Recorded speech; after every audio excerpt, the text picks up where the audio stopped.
With a news update on WHTC Holland's Cool FM, I'm Gary Stevens. The deaths of a family of 8 last Friday at a home south of Grand Haven has been ruled a murder-suicide, following autopsies performed over the weekend at Corwell Blodgett Hospital in Grand Rapids. The Ottawa County Sheriff's Office announced yesterday that 47-year-old Christopher Karolkiewicz had shot to death his 39-year-old wife Amanda, along with their 6 children, ranging in age from 5 to 15 years, before taking his own life.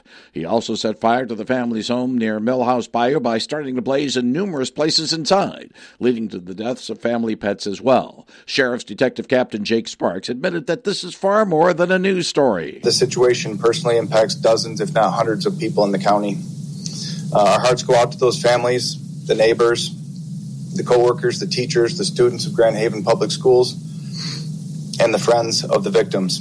This is an unspeakable tragedy that we may never completely understand why it happened, but we'll do our best to find the answers and to honor the memory of those victims. It has been reported that Karolkiewicz had recently left his job with the National Office of the American Red Cross, but Sparks would not go into any motive for the incident, which remains under investigation. Funeral arrangements for the family are pending.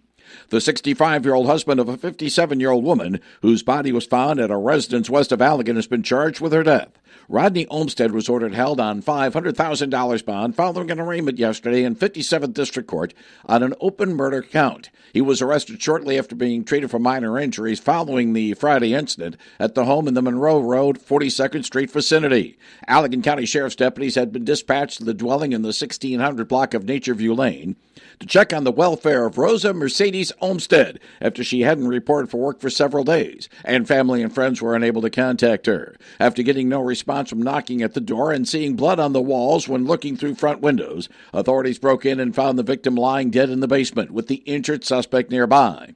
During the arraignment, documents were presented in court alleging that Rodney Olmstead strangled, clubbed, and then stabbed the victim. The incident apparently occurred more than 24 hours before deputies arrived at the scene. The suspect has a probable cause conference set for next Thursday before a preliminary examination 6 days later.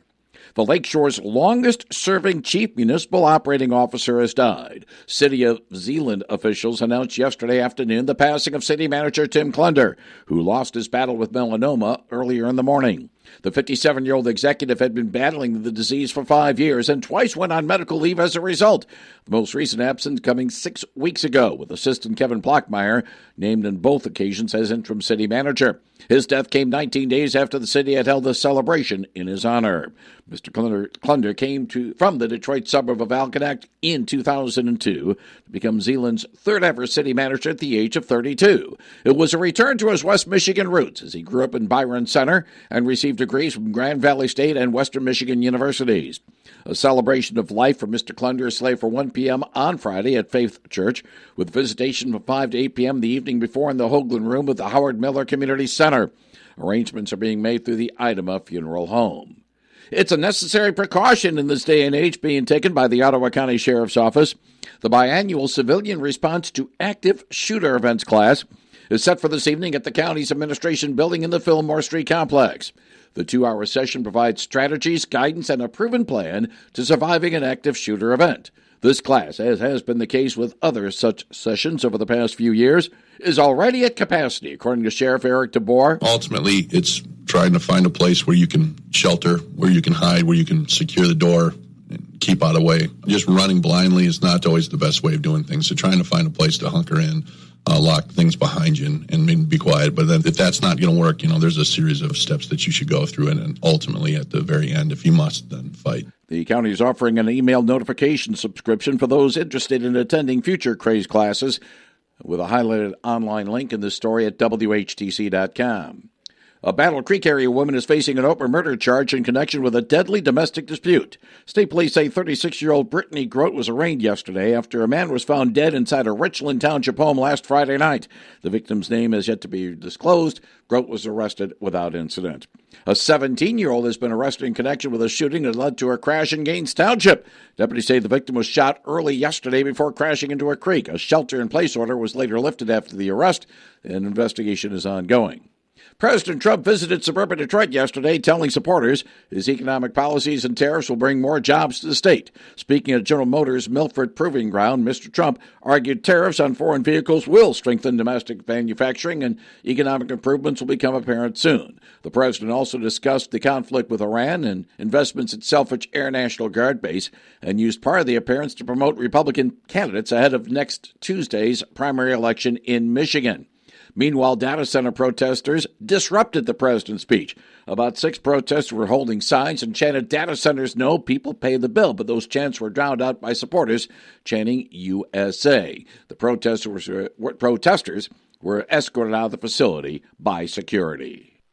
Kobe Mayo homered and drove in 3 runs as Craig Albanez's visiting Baltimore Orioles tamed the Tigers last night 8-5. It was really good offensive performance. Beavers, Mayo, obviously Jackson, Holiday with, the 4-hit game and, even T.O. being ready for that pinch hit at bat and making the most of it. So, yeah, it was a great offensive night. The series at Comerica Park in Detroit continues this evening with coverage from Dan Dickerson at 6:15 p.m. on WHTC Howland's Cool FM. Nico Horner collected 4 hits, including a homer, and drove in 4 runs as the Chicago Cubs clobbered the Cardinals in St. Louis last night 7-3. Hit a good amount of line drives. It's always a good thing. I think, that's generally when I'm at my best, just kind of hitting balls all over the field on a good ball flight. But, gotten some balls to fall that, weren't hit the hardest, which always helps. But yeah, great to be impactful in a win like that. The series at Busch Stadium continues this evening. Ben Rice's 7th-inning RBI single snapped a 4-4 tie. And Aaron Boone's visiting New York Yankees went to work against the White Sox last night, 9-5. Yeah, the 83 White Sox had a slogan, "Winning ugly." And that was, but they all count. And, sometimes you play well and don't, but at the end of the day, there were a lot of really good things that happened today. We know we got to play cleaner than that, but a really gritty effort by a lot of different people in that room. The series at Wright Field in Chicago continues this evening. Idle last night, the West Michigan Whitecaps are home to the Beloit Skycarp at LMCU Ballpark in Comstock Park this evening. Get the latest news anytime at WHTC.com.